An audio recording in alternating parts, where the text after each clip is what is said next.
So people have talked quite a bit about these twin pandemics of racism and COVID-19, and Yes. also understanding that the coronavirus is disproportionately impacting communities of color. How do you think the needs of our communities have been changed by this twin pandemic? And how do you see the church's response, or what does the church need to do to respond? The one thing for sure, disasters of all sorts, be it natural disasters, be it catastrophic predicaments like this COVID-19 has been, be it the human predicament.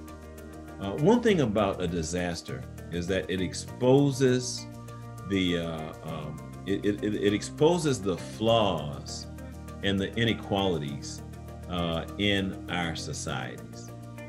So COVID-19 has been no different for us than the byproduct of Hurricane Harvey or Katrina in the Gulf Coast. When the water settled, you saw who, because of inequality and inequity, who didn't have the resources to leave, who didn't have the resources to rebuild, who didn't have the resources to defend themselves from the aftermath, the experiences in the aftermath. And COVID-19 hadn't been any different. We literally see right now the devastating effects of this pandemic, which is like a tsunami of sorts, that has literally overcome groups of people based on their either ability or inability to defend themselves from the onslaught of economic despair, and we have seen it. I mean, so I think at the end of the day, what any disaster does, and what this particular disaster has done is exposed inequity in our systems, and it's not good. It's not going to be good for a long time. So what's the church's place in responding to that? I think the church has a basic response. A basic requirement. Jesus puts in perspective for us what our tangible mission should be to the hungry, to the naked, to the sick and the imprisoned. And I think to start with, if every church focused on the one most dire demographic in need in their community, I think just focused on one aspect of that demographic, I think we could literally change the opinion of the world about the church.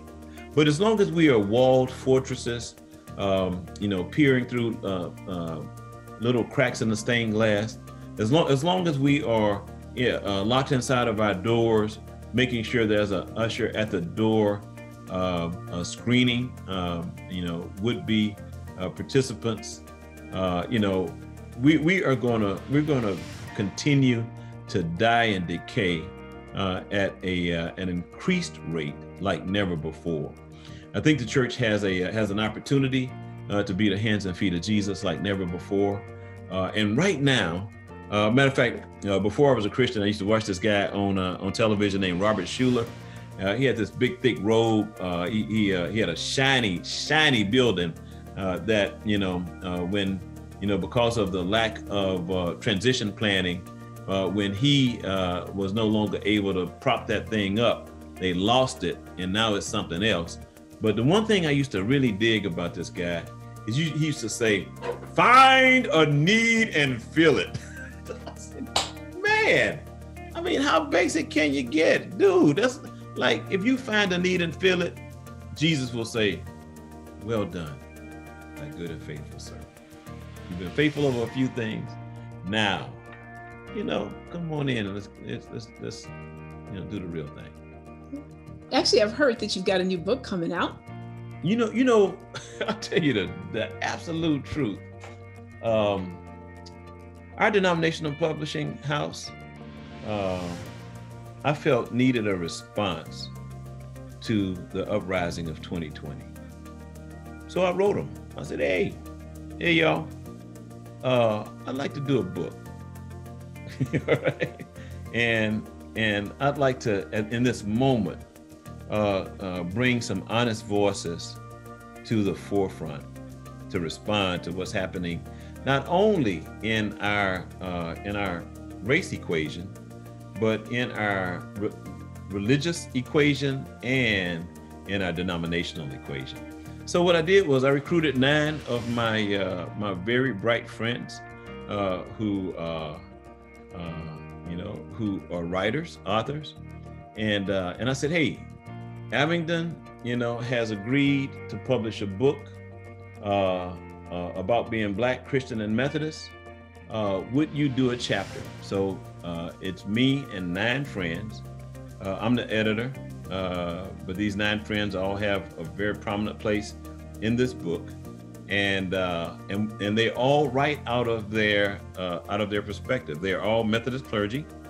I think all but one has a doctorate, and in the they're scholars, but they're scholars who've been on the ground pastoring churches, in some cases for many years, and we cover the waterfront. We are male, female. We are straight and gay. We are young and older. All right. I think the oldest writer is 70, and the youngest writer is 28. And if I tell you, this is done. The book is written. Bishop Greg Palmer wrote the foreword for the book, and it is going to be a lightning rod in our denomination around the conversation around race.